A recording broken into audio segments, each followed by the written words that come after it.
तो गैस कैसे हैं आप लोग। आज हम बात करेंगे साइबर सिक्योरिटी टूल्स के बारे में यानी टॉर गोस्ट के बारे में। 2024 में हम कैसे कम्प्लीटली अनोनमस रह सकते हैं टॉर गोस्ट के द्वारा। तो सबसे पहले मैं स्वागत करता हूं आपका हमारे चैनल खान 2197 पे, जहां पे हम साइबर सिक्योरिटी के सारे टूल्स के बारे में जानकारी देते हैं। तो आइए पहले जानते हैं कि टॉर गोस्ट टूल है क्या। टॉर ब्राउज़र के बारे में आप लोग जानते ही होंगे, जिसको मैक्सिमम जो है डार्क वेब को एक्सेस करने के लिए काम में लिया जाता है। डार्क वेब को एक्सेस करने के लिए आपको 3 अलग अलग कंट्रीज़ की डिफरेंट आईपी से होकर गुजरना पड़ता है। ठीक वैसे ही ये एक टॉर ब्राउज़र की तरह एक टॉर गोस्ट है, जिसको अगर अपन यूज़ करेंगे तो हमारी ऑलमोस्ट 10 से 15 सेकंड के अंदर, हर कुछ सेकंड्स के अंदर हमारी आईपी स्विच होती रहेगी, जिसका मैं लाइव डेमो भी आपको अभी इस वीडियो के अंदर दूंगा। तो गाइस चलिए शुरू करते हैं इस वीडियो को। तो गाइस सबसे पहले हम अपनी काली लाइनक्स को ओपन कर लेते हैं। तो let me open my Kali practice.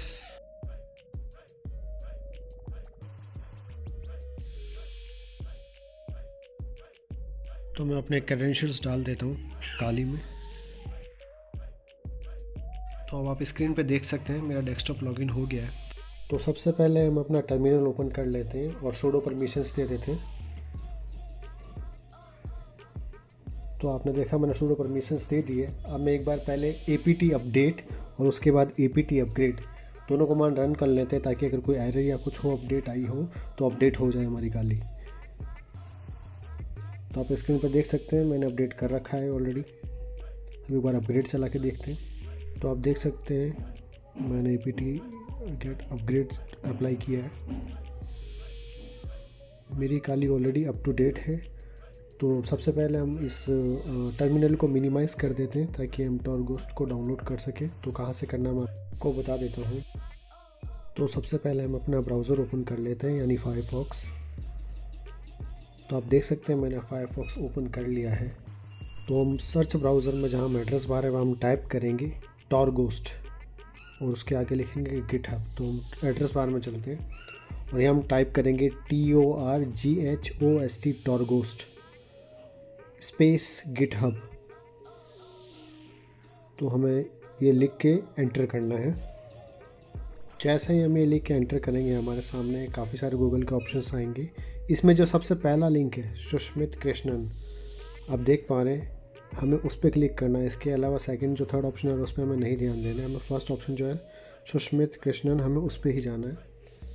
जैसे हम उस पर क्लिक करते हैं आप देख सकते हैं गिटहब की वेबसाइट खुल जाती है, जिसमें हमें सुष्मित करण का टॉर गोस्ट एक ऑप्शन मिल रहा है। तो आप देख सकते हैं ग्रीन कलर का एक बटन है कोड, और उसके नीचे उसके कुछ इंस्ट्रक्शंस है। तो हमें कोड पे जाना है और उसको साइड में जो कॉपी का ऑप्शन है वहाँ पे हमें क्लिक कर देना है कोड को कॉपी करने के लिए। अब नीचे जाएंगे, हम इसके इंस्टॉलेशन का प्रोसेस देख सकते हैं। आप नीचे दे रखा है टॉर गोस्ट के बारे में जानकारी दे रखी है, टॉर गोस्ट क्या है और कैसे हम अपने आप को हाइड कर सकते हैं। और तो इसी के जस्ट नीचे आप देख सकते हैं build and install from source. हम कैसे इसको इंस्टॉल कर सकते हैं, बिल्ड कर सकते हैं अपने काली लाइनक्स में। तो उसकी सारी कमांड इसमें दे रखी है। तो इसके लिए हमें सबसे पहले अपने कोड को कॉपी करना होगा और फिर हम वापस अपने टर्मिनल की ओर चलेंगे। तो मैं अपना टर्मिनल ओपन करता हूँ। तो इसको मैं यहाँ पेस्ट करता हूँ। इससे पहले मैं डाउनलोड्स फोल्डर में जाता हूँ, जहाँ मुझे इसको डाउनलोड करना है। तो वेट, तो अब आप देख सकते हैं डाउनलोड्स फोल्डर एकदम खाली है। तो यहाँ पे मैं इसको डाउनलोड करता हूँ। तो सबसे पहले मैं कमांड जो मैंने कॉपी की थी उसको पेस्ट करता हूँ, और इसके आगे मुझे एक कमांड लिखनी पड़ेगी जो कि है गिट क्लोन। तो मैं उसको टाइप कर देता हूँ गिट स्पेस क्लोन स्पेस। अब मैं एंटर जैसे ही करता हूँ ये यहाँ पे डाउनलोड होना स्टार्ट हो जाएगा। करता हूँ तो आप देख सकते हैं स्क्रीन पे ये मेरे डाउनलोड फोल्डर्स के अंदर ऑलरेडी डाउनलोड हो चुका है। तो चेक करते हैं एक बार ls करके। तो सबसे पहले मैं इसको स्क्रीन साइज़ बढ़ा देता हूँ ताकि आपको क्लियर अच्छे से विजिबल हो। तो ls करता हूँ मैं। आप देख सकते हैं मेरे एक डाउनलोड फोल्डर में टॉर गोस्ट नाम का एक फ़ोल्डर है। तो चलिए इस फोल्डर में एंटर करते हैं एक बार। उसके लिए हम कमांड लगानी पड़ेगी cd टॉर गोस्ट। एंटर करता हूँ मैं। अब ls करके देखते हैं इसके कंटेंट्स। तो आप देख सकते हैं काफ़ी सारे कंटेंट्स इसके अवेलेबल है, build.sh और torghost.py और काफ़ी रिक्वायरमेंट्स। तो अब हम आते हैं वापस गिटहब के पेज पे, जहाँ पे इसके इंस्टॉलेशन के बारे में हमें जानकारी मिलेगी। तो ये फर्स्ट कमांड हमने रन कर दी, सेकंड भी हमने कर ली है, थर्ड में हमें इसे परमिशन देनी पड़ेगी, यानी एग्जीक्यूटेबल परमिशन। तो इसको कॉपी करते हैं और टर्मिनल में आते हैं। अब आप देख सकते हैं टर्मिनल में मुझे इस कमांड को पेस्ट करना होगा chmod, जिससे हम एग्जीक्यूटेबल कमांड दे सकते हैं build.sh को। अब मैं अगर इसको चेक करूँ तो इसको एग्जीक्यूटेबल कमांड मिल चुकी है। तो अब हमें torghost.py जो है उसको रन करना होगा। तो उसके लिए हमें सबसे पहले जो इसका फाइनल जो है build.sh उसको पहले बिल्ड करना पड़ेगा। तो हम वापस टर्मिनल पे आएंगे और अपने टर्मिनल पे आकर उस build.sh फाइल को रन करेंगे डॉट / आगे लगा के। तो जैसे ही हम उसको करके एंटर करेंगे तो आप देख सकते हैं ये कुछ अपनी डिपेंडेंसीज जो फाइल्स है या रिक्वायरमेंट्स है वो सब इंस्टॉल करेगा। तो अब मैं इसको होने देता हूँ।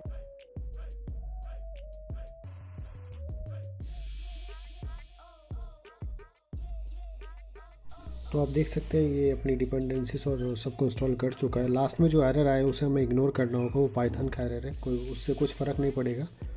तो इसको रन करने से पहले एक बार ls करते हैं। तो आप देख सकते हैं एक फ़ाइल है हमारे पास torgos.py। तो ये पाइथन के साथ में रन करेगी। तो हमें सबसे पहले पाइथन की कमांड लिखनी होगी। तो आपके सिस्टम में अगर काली में पाइथन इंस्टॉल नहीं तो आप प्लीज़ उसे इंस्टॉल कर लीजिएगा। बाय डिफ़ॉल्ट वो इंस्टॉल रहती है, अगर नहीं है तो उस पाइथन का लेटेस्ट जो वर्जन है वो इंस्टॉल करके रखिए। तो आइए हम पहले पाइथन के साथ में इसको इंस्टॉल करते हैं, इसको यूज़ करते हैं। तो सबसे पहले मैं टाइप करता हूँ पाइथन, या तो आप 3 के साथ में भी यूज़ करते हैं, नॉर्मल के साथ में भी यूज़ कर सकते हैं पाइथन के। अब मैं इसके आगे लिखूँगा torgos.py, उसके बाद मैं एंटर करूँगा। तो जैसे ही मैं इसको एंटर करूँगा अब स्क्रीन पे देख सकते हैं ये हमें कुछ कमांड शो कर रहा है। इसको हम कैसे रन कर सकते हैं, जैसे -s अगर आप देखें तो उससे स्टार्ट होता है torgos, -u अगर आप देखेंगे तो उससे अपन इसको अपडेट कर सकते हैं, और -x से ये क्लोज़ होता है। तो सबसे पहले हम इसको अपडेट करके एक बार देखते हैं क्या ये अपडेट होता है। तो हम कमांड टाइप करेंगे python 3, सेम वही कमांड, उसमें बस -u ऐड करेंगे। जैसे ही उसको हम देखेंगे आप सकते हैं torgos is up to date. तो अब सबसे पहले हम इसको रन करके देखते हैं। torgos के बाद मुझे -s लगाना है। जैसे ही मैंने इसको रन किया आप देख सकते हैं ये IP फैच करना स्टार्ट हो गया है। सबसे मज़े की बात तो इसमें ये है कि जिसमें जो IP अपने को अभी मिलेगी वो भी फिक्स IP नहीं है, ये कुछ सेकंड्सों में बदल जाएगी। अभी मैं आपको उसका लाइव डेमो भी दिखाऊंगा, जैसा कि मैंने आपको स्टार्टिंग में वीडियो में कहा था। तो आप देख सकते हैं ये जनरेट कर रहा है IP को। अब अभी जो आप ये IP देख रहे हैं इसने जनरेट की। तो आइए हम चेक करते हैं ब्राउज़र पे हमारी अभी IP कौन सी है। आप इस IP को ध्यान से देखिएगा क्या IP है, और जैसे ही मैं इसको ब्राउज़र पे सर्च करने जाऊंगा उसी दौरान वो IP स्विच हो चुकी होगी। तो within 10 to 15 seconds he IP को स्विच करता है, जो कि एक बहुत अच्छी चीज़ है। तो आइए पहले हम DuckDuckGo के थ्रू चेक करते हैं हमारी IP क्या है। तो मैं टाइप करता हूँ व्हाट इज़ माई IP। तो जैसे ही मैंने what is my IP search किया वाया DuckDuckGo, आप देख सकते हैं काफ़ी सारे लिंक आ रहे हैं। तो हम किसी से भी चेक कर सकते हैं। मैं स्क्रॉल करता हूँ, इस वाले से ट्राई करते हैं। आइए, जैसे ही मैंने इस पर क्लिक किया तो आप देखिएगा ये जो IP यहाँ पे दिखा रहा है, और अब जो IP वहाँ पे लोड करेगा उसको आप देखिए वो दोनों डिफरेंट होगी। यहाँ पे आप नोट कीजिएगा 2185220 लिखा है, बट वहाँ पहुँचते पहुँचते 243 सेकेंड नोट ही इसका चेंज हो चुका है। तो ये विदिन सेकेंड्स IP को स्विच कर रहा है, जो कि एक बहुत अच्छी चीज़ है। इसकी वजह से हमारी जो एनोमनस की जो लेयर है वो इंक्रीज़ होती है, और साथ ही साथ अगर हम इसी पे Tor ब्राउज़र को भी अगर यूज़ करें तो उसकी लेयर भी एक्स्ट्रा इसके ऊपर काम करेगी। तो आप अभी देख सकते हैं स्क्रीन पे जो IP हमें यहाँ दिखा रहा है उसकी लोकेशन हमें कहाँ की दिखा रहा है, नॉर्वे कंट्री की वेस्टफोल्ड में, जो कि एक सैंड्सजॉर्ड के अंदर एक लैटीट्यूड और लॉन्गिट्यूड जो भी है सब डिफरेंट दिखा रहा है जो हमारी ओरिजिनल लोकेशन है उससे। तो अब हम वापस टर्मिनल पे चलते हैं। अब हम torgos जो है इसको स्टॉप करते हैं। तो आप जैसे ही आप देखेंगे मैं इसको स्टॉप करने के लिए अगर देखूँ तो -x है। तो हम वही कमांड वापस डालेंगे python 3 torgos.py -x। जैसे ही हम इस कमांड को एंटर करेंगे आप देख सकते हैं स्क्रीन पे ये torgos को स्टॉप करना स्टार्ट हो चुका है, बट एक एरर सामने आ रहा है जिसमें लिखा है कि fail to restart network manager. तो इस एरर को हम कैसे ठीक करेंगे तो वो भी मैं आपको अभी इस वीडियो में दिखाऊंगा। तो आप देख सकते हैं इसमें जो एरर शो कर रहा है वो है network manager service not found. तो इसको रिजॉल्व करने के लिए हमें एक ऐप की ज़रूरत पड़ेगी, तो उसको भी इंस्टॉल कर लेते हैं, जो कि है gedit, जो एक नॉर्मल नोटपैड की तरह होता है जो विंडोज़ में होता है। तो अपन इंस्टॉल करने के लिए डालेंगे apt install gedit। तो आइए उसको इंस्टॉल करते हैं और एंटर करते हैं। तो आप अपनी स्क्रीन पे देख पा रहे हैं gedit इंस्टॉल हो रहा है। जैसे ही इंस्टॉल हो जाता है फिर हम उस एरर को रिजॉल्व करेंगे।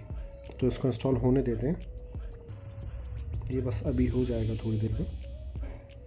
तो gedit इंस्टॉल हो चुका है।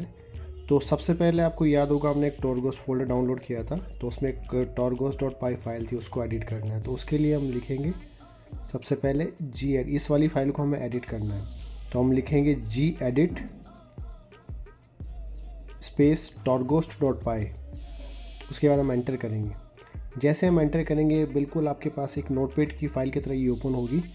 हमें इसमें जो एरर हमें शो हुआ था नेटवर्क मैनेजर का, उसको सर्च करना है। तो वो ऑलमोस्ट नीचे अगर स्क्रॉल करेंगे तो वेट कीजिए,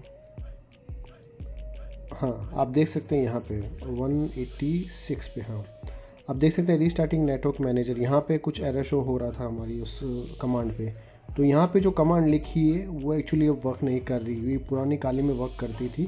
तो हमें यहाँ पे जो है systemctl रीस्टार्ट नेटवर्क मैनेजर, ये कमांड लिखनी होगी। तो चलिए इसको लिखते हैं अपन, systemctl space restart space network manager. ये लिखने के बाद हमें इस फाइल को सेव करना होगा। तो आप देख सकते हैं मैंने कमांड टाइप कर दी है, तो इसको अब हम सेव कर देते हैं।